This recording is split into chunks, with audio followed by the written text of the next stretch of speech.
Matthew chapter 5. Matthew chapter 5. And we're looking now in verses 31 and 32. Matthew 5, verses 31 and 32. This doesn't follow exactly the same pattern as the others in chapter 5. It doesn't say, "You have heard that it was said, but I say to you," exactly in those same type of tones. But you do have this same idea taking place here, but it seems to be more of a springboard of the previous. So fitting that we had this morning be in, of course, the same day as this lesson. So it says in verse 31, "It was said, 'Whoever sends his wife away, let him give her a certificate of divorce. But I say to you that everyone who divorces his wife except for the reason of unchastity makes her commit adultery. And whoever marries a divorced woman commits adultery.'" I know of a church that split apart because there were 3 different couples that didn't want to obey this command of Jesus.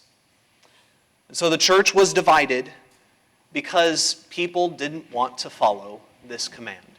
And I don't know how to say it any more plainly. They just simply did not want to do it.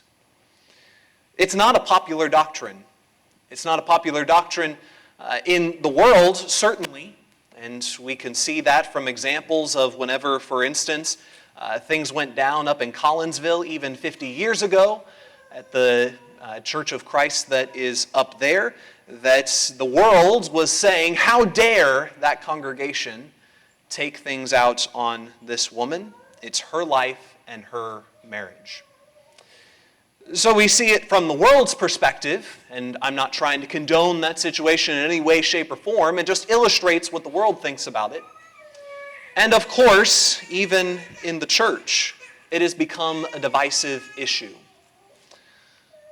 It used to be assumed among churches, even churches that we would call the denominational world. For instance, when you look at the doctrines and covenants of the Methodist Church starting in the late 1800s, you see doctrines that very much match what Jesus is teaching here.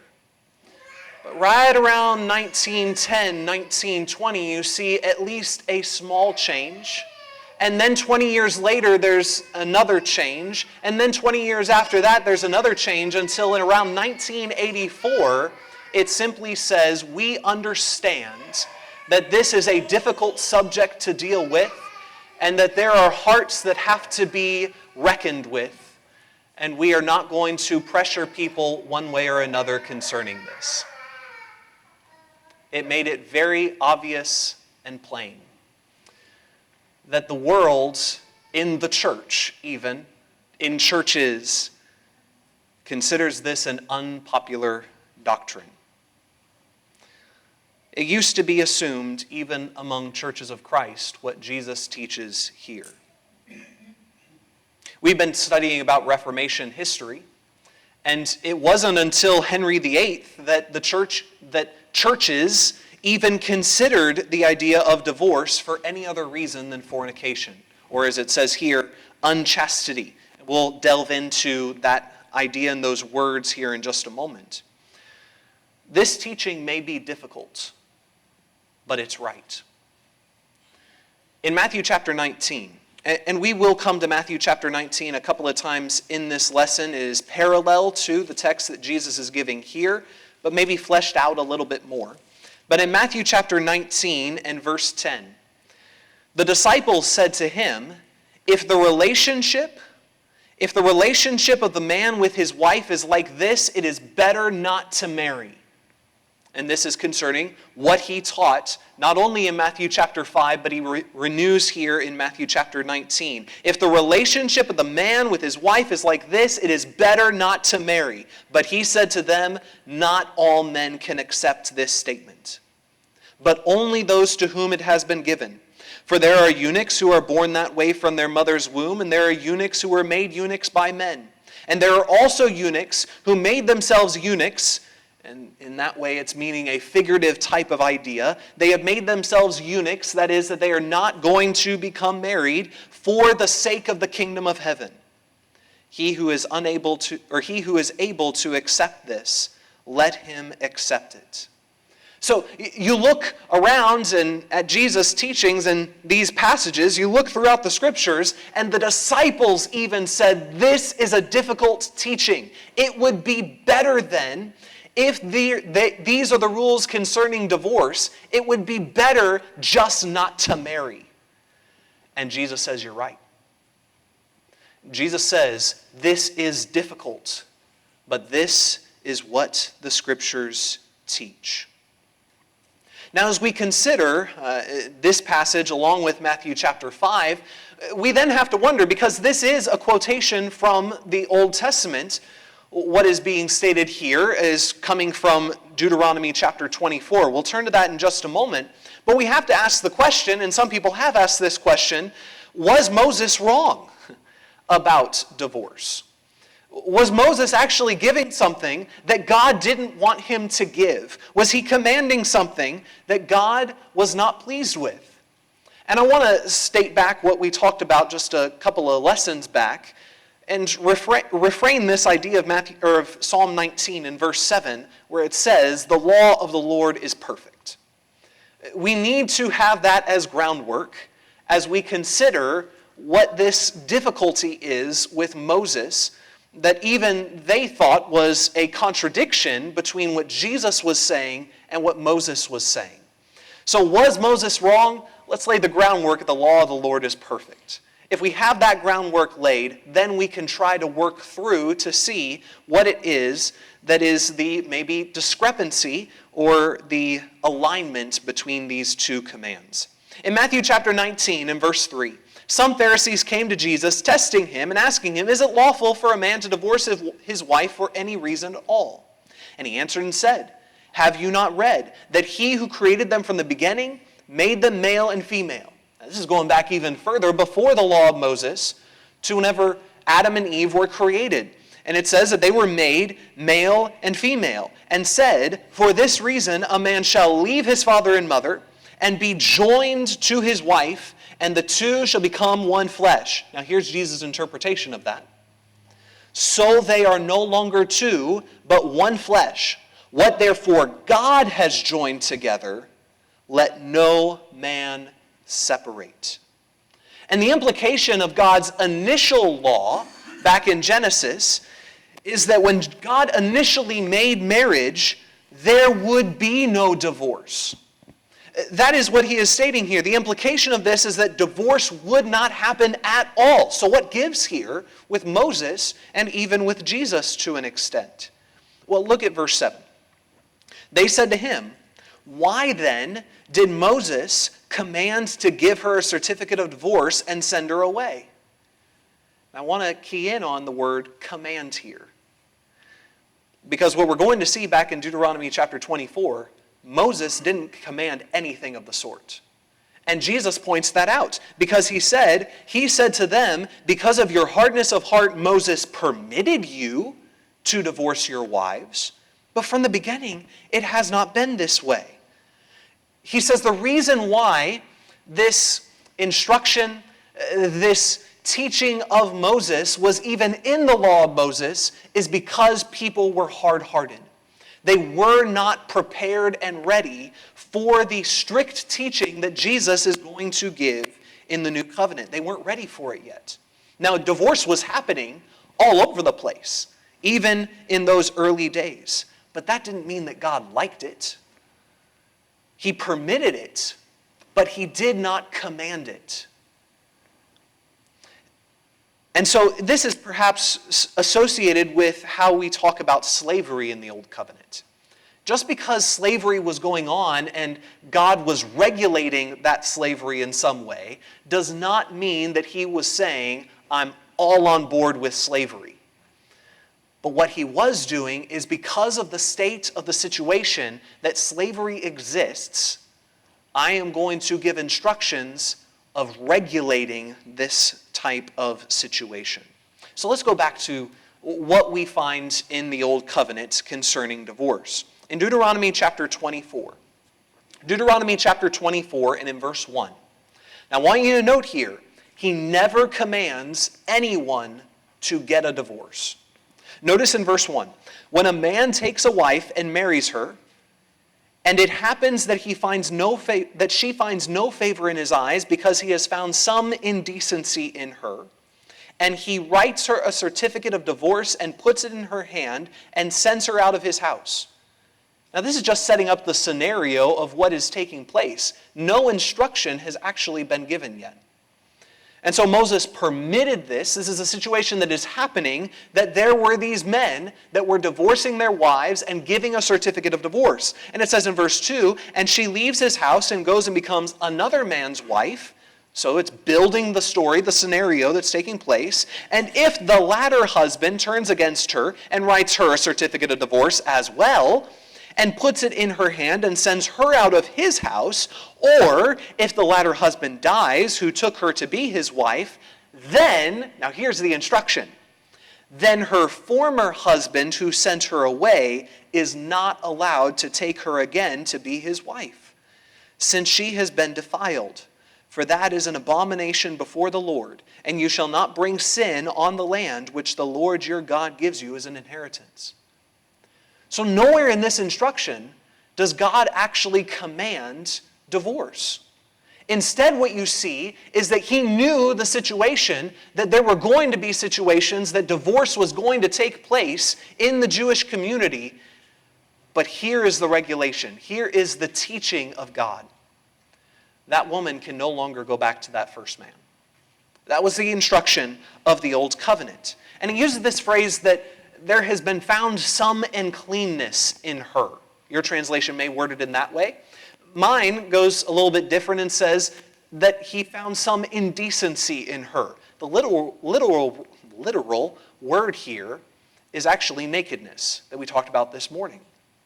And so he found some form of nakedness in her. Well, what does that mean? You would think that a man who is married to a woman would appreciate nakedness in her, but that's not what's happening here. And so there is indecency that she is exposing herself in some way outside of the marriage relationship, like we talked about this morning.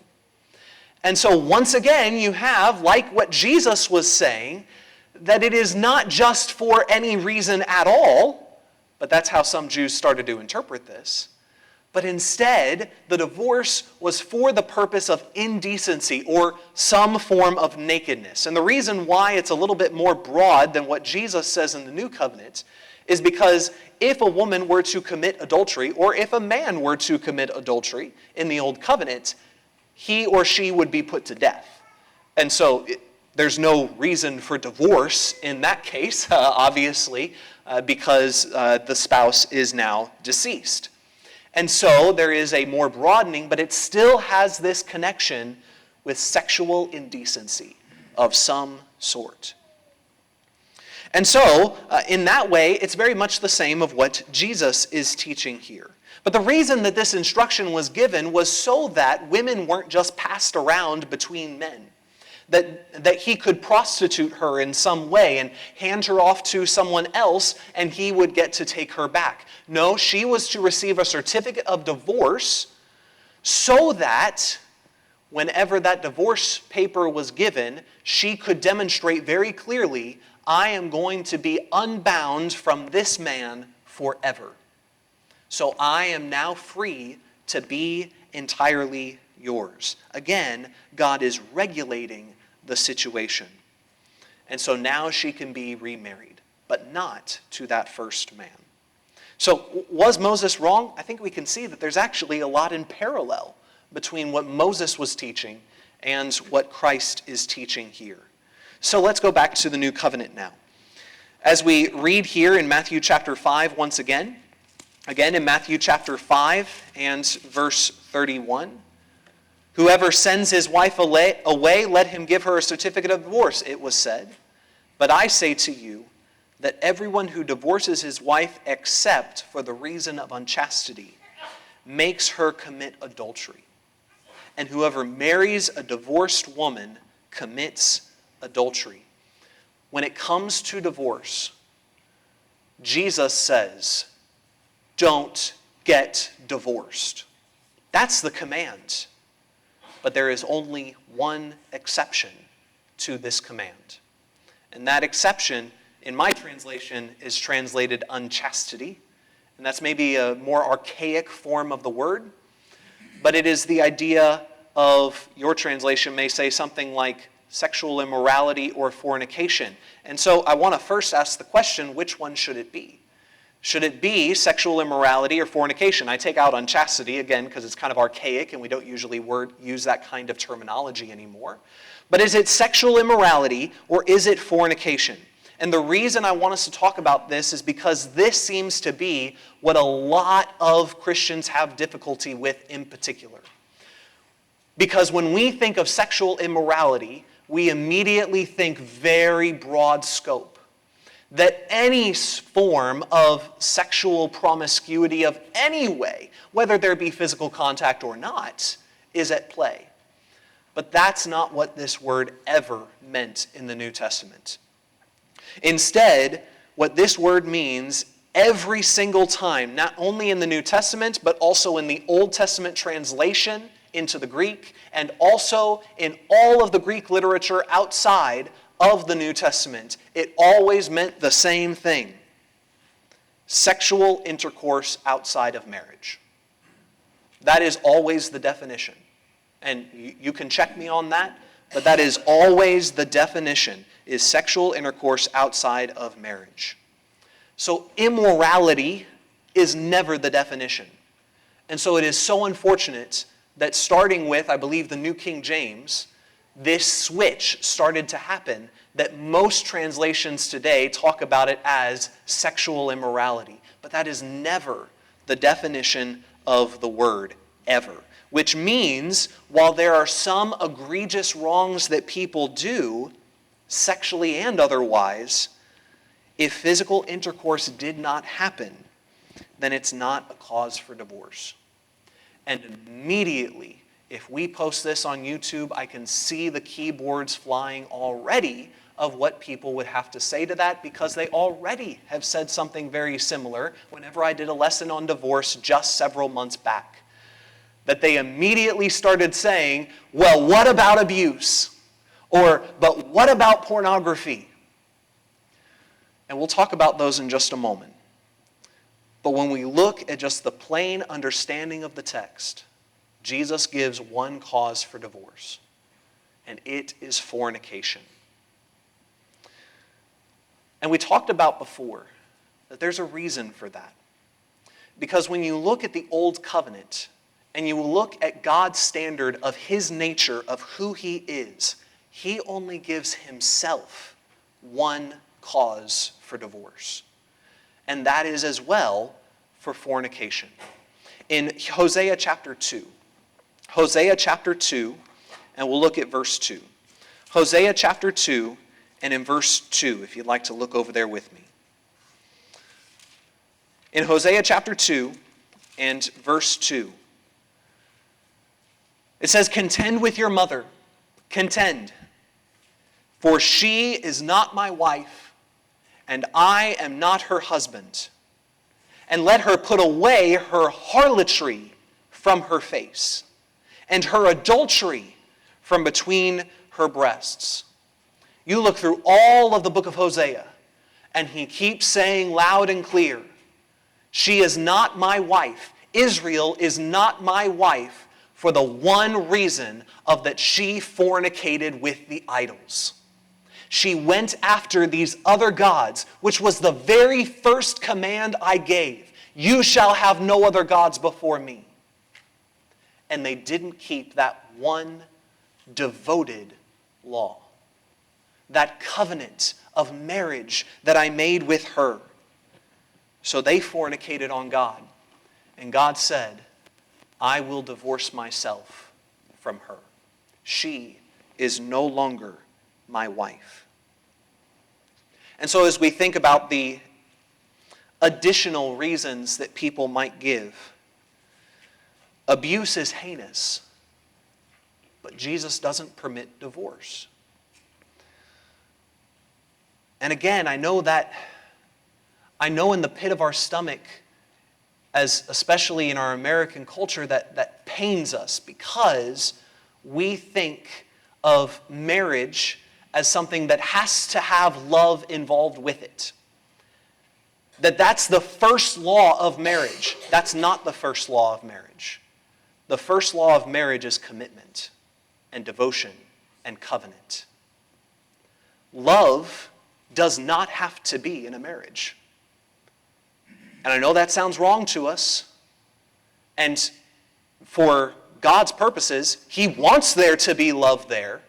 And as far as a Christian is concerned, yes, there must be love there. But first and foremost, it's a covenant. Those feelings are not the initial substantial clause of that covenant. And so, yes, it may sound in our ears, in our Western ears, heinous. But I want to be very clear. Even though it doesn't permit divorce, that does not mean that the woman or the man, if he's the one being abused, cannot seek legal justice and protection. That woman, that man can seek asylum and should seek asylum. She does not need, I'm saying she because that is usually where we go on this discussion. She does not have to remain in a dangerous situation even if she does need to remain in the marriage itself. Because again, the only reason that Jesus gives for divorce is fornication. And I think a good example of this is over in Luke chapter 18 that demonstrates that God longs for there to be justice, especially for those who are women and children, because, especially in that culture, they could not fend for themselves. And so there needed to be some sort of justice system that was in place. And so you have the parable that Jesus gives in Luke chapter 18 concerning this widow. It says, "In a certain city there was a judge who did not fear God and did not respect man. There was a widow in that city, and she kept coming to him saying, 'Give me legal protection from my opponent.'" Maybe that's a husband sometimes.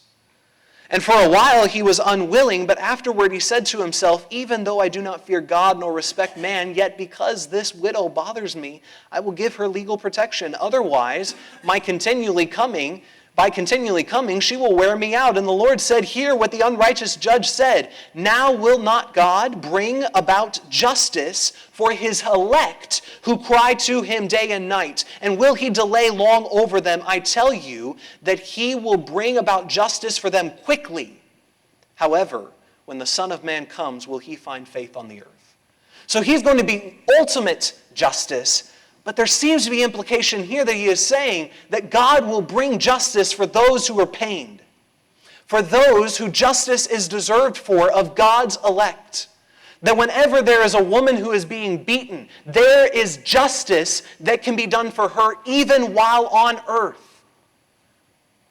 It doesn't mean that she gets to get divorced, but that does mean that God longs for her to be safe in this world.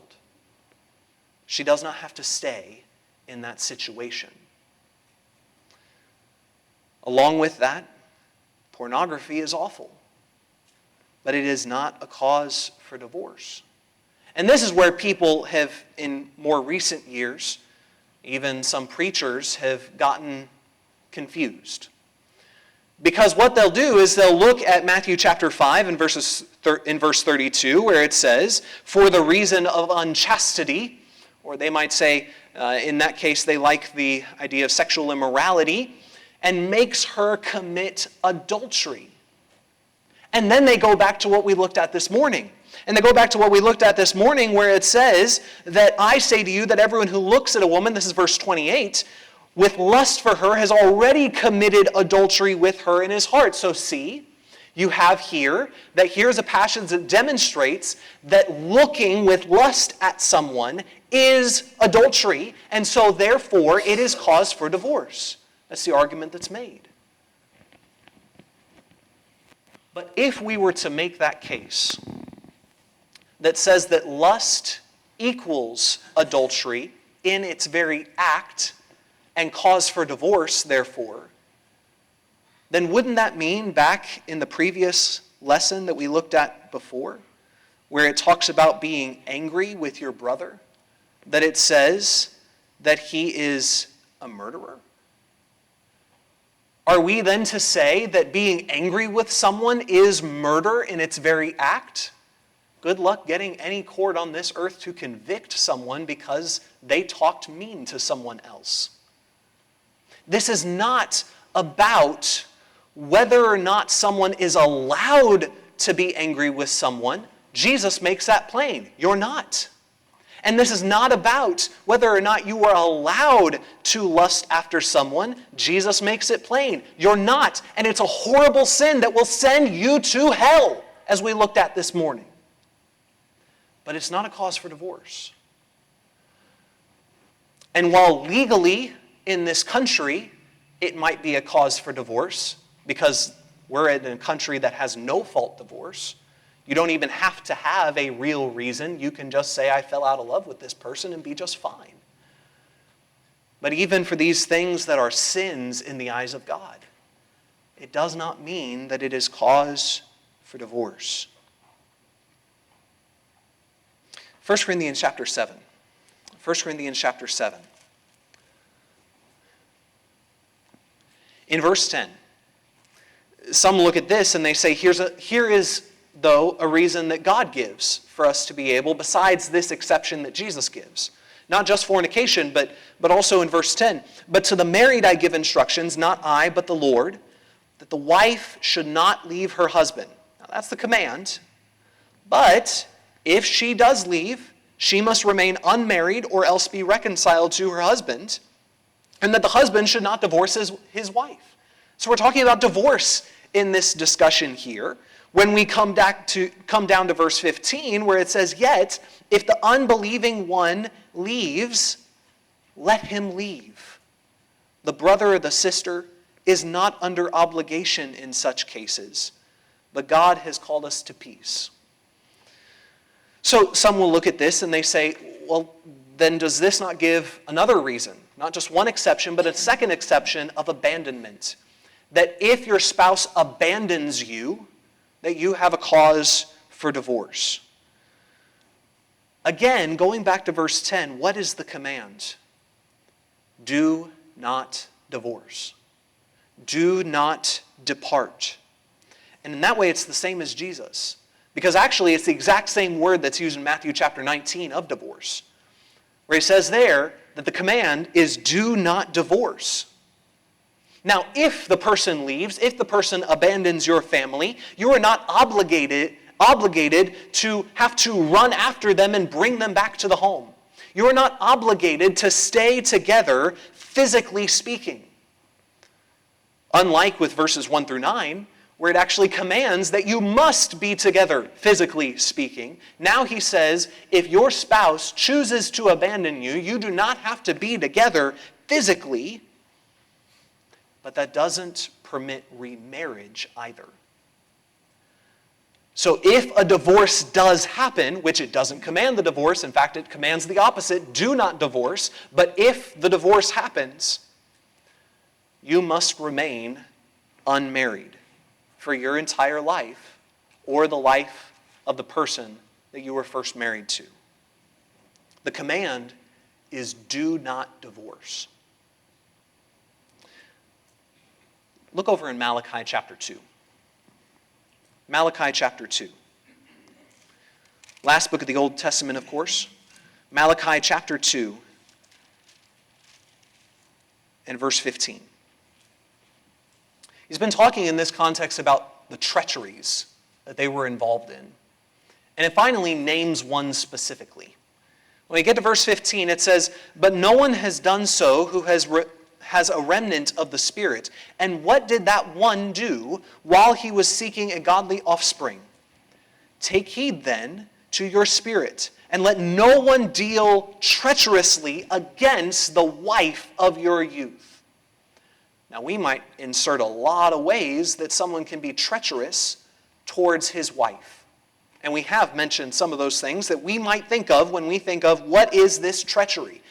But those things are not the treachery that he has in mind. No, instead, God says, I hate divorce, says the Lord, the God of Israel. And him who covers his garment with wrong, says the Lord of hosts. So take heed to your spirit that you do not deal treacherously. And your translation may say something a little bit different. It might say, like the English Standard Version, something akin to, for the man who does not love his wife but divorces her covers his garments with violence. But either way, you have the same idea taking place. God is not pleased with divorce. In fact, he hates divorce. And how many things are you aware of that God hates and is not sin as well? I know of none. This would be the only exception. But we would have to insert that idea into the text that it's not sinful to get divorced. But that's not what we read here. We deal that it is a violent treachery against your wife. Why? Because you are taking that flesh that you have bound yourself to and you are ripping it apart from you. It's really even a treachery against your own body to divorce from your spouse. God hates divorce. But as we consider what Jesus says here in Matthew chapter 5, he says, and we're going to read this again here in just a moment, but I want us to ask the question, and I apologize for not putting up those verses. I'll leave it up there just a moment if you're jotting down notes. But in Matthew chapter 5 and verse 32, we're going to read this in just a moment without the exception. But what I want us to ask is this question: what makes this divorce adultery? What makes it that divorcing from your spouse causes either you or the other person to be put in a situation of adultery? What makes it that getting remarried makes you adulterous? Well, whether you were the unlawfully divorced from, or you are marrying that person who was divorced from, Jesus says that's adultery. So I want us to read verse 32, but without the exception clause, so that we get the sentence for what it's saying here first. He says, "But I say to you that everyone who divorces his wife makes her commit adultery. And whoever marries a divorced woman commits adultery." So what makes this remarriage adultery? Well, let's think about our question that we asked this morning is, what is adultery in itself? What it is sexual intercourse involving someone who is married. We talked about that this morning. Again, it is physical connection, that is sexual connection involving someone who is married. And so now I want us to look over at Romans chapter 7. In Romans chapter 7 and verses 2 and 3. Now in context, he's talking about the law of Moses and us being able to be not under bondage to the law of Moses. But in verse 2, it says, for the married woman, he's using this as an illustration that everyone should be able to understand so that he can explain this situation with the law of Moses. He says, for the married woman is bound by law to her husband while he is living. But if her husband dies, she is released from the law concerning the husband. So then, if while her husband is living, she is joined to another man, she shall be called an adulteress. But if her husband dies, she is free from the law, so that she is not an adulteress, though she is joined to another man. What makes this adultery? Because adultery is lying with someone who is not your spouse. So I want that to sink in. When you get remarried, you are lying with someone who is not your spouse. You're already married. And what God has joined together, let no man separate. So to get remarried to someone else and then have the relationship that you think ought to be there because you are married Jesus says that's adultery because you weren't released. You weren't released before. And so famously, Homer Haley and others have taught this doctrine that says, well, when you're baptized, if you're not a Christian, those things happened. When you're baptized, it washes away those past marriages. Baptism does not wash away marriage bonds. Otherwise, if you were baptized while you were married, you're free and clear to be whoever you want. So in that way, they, in essence, say that it's only the marriage bonds you want to be in relationship with. Those are the ones that you need to stay with. But that's not what the Scriptures teach. Baptism cannot change your marital status, nor can it erase previous divorces. If you're married to someone, regardless of the paperwork, you are adulterating yourself. And perhaps that's what's happening in John chapter 4. I'm not going to say that this is exactly what's happening, but I think that there's a good case to be made that perhaps this is what's happening in John chapter 4 when Jesus asked the woman at the well, "Bring me your husband," and she says, "I have no husband." And he says, "You're right about that, because you've had 5 husbands, and the one who is your husband, and the one who you are with now is not your husband. So you were right in saying that you do not have a husband." Maybe what Jesus is actually having in this situation is that she was legally married to this person, but he was not her husband. It's possible, and I think there's a case to be made there. But regardless, when we're looking at Jesus' instructions here, you cannot get remarried if you've been divorced for any reason unless you are the innocent party of the fornication that your spouse did to you. You have no lawful right. So I want us to go back to Matthew chapter 19, and then we'll wrap things up here. In Matthew chapter 19, as Jesus is giving this instruction, I want you to notice what the response of the disciples is. Once again, we read this at the very beginning, but I want to read it again. In Matthew chapter 19 and in verse 10, the disciples said to him, "If the relationship of the man with his wife is like this," like what? If it is that you have to be bonded together for life, and there is no exception except for fornication, if that is the type of relationship that a husband and wife are supposed to have, and there is no exception, again, except for the one, they say it is better not to marry. They are shocked by this teaching. And I hope that we are shocked by the teaching as well as compared to the culture around us. The culture around us says, get divorced for whatever reason you want. Jesus says, I only allow one. Don't get divorced. And they say it's better not to marry. And he says, yeah, you're right. Not all men can take this teaching.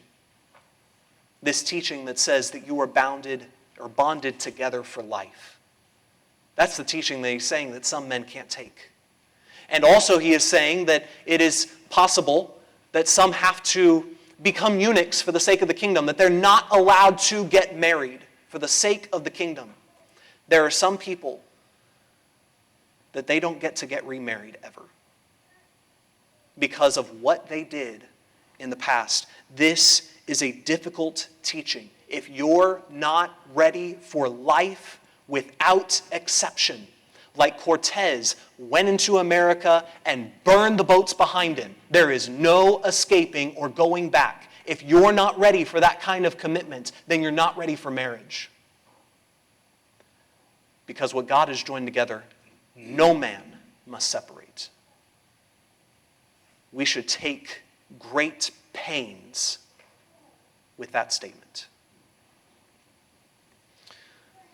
I do know of one couple who saw the truth that Jesus is teaching here, and they obeyed it.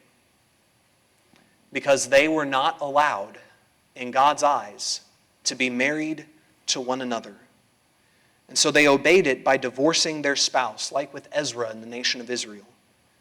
They divorced their spouse whom they had no right to.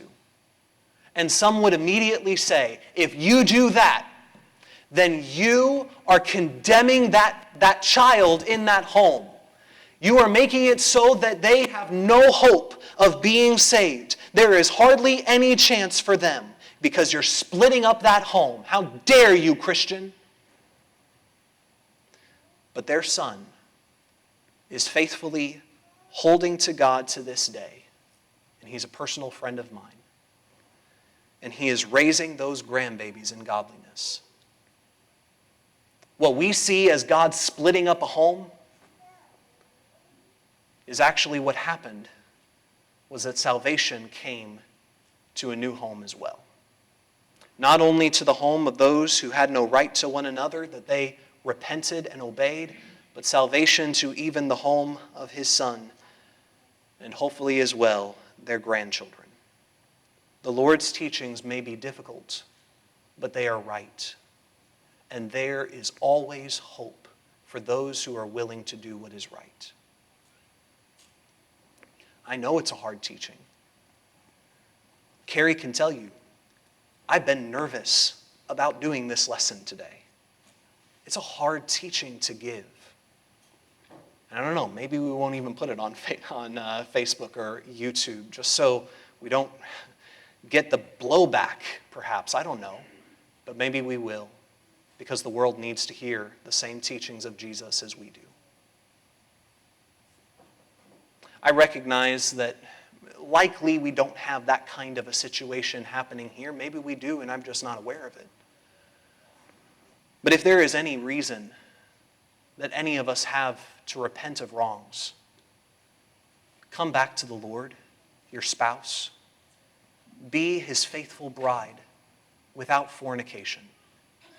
And if there is anyone here who has not obeyed Christ in baptism for the forgiveness of your sins, obey him tonight. Come to the front while we stand and sing the song that's been selected.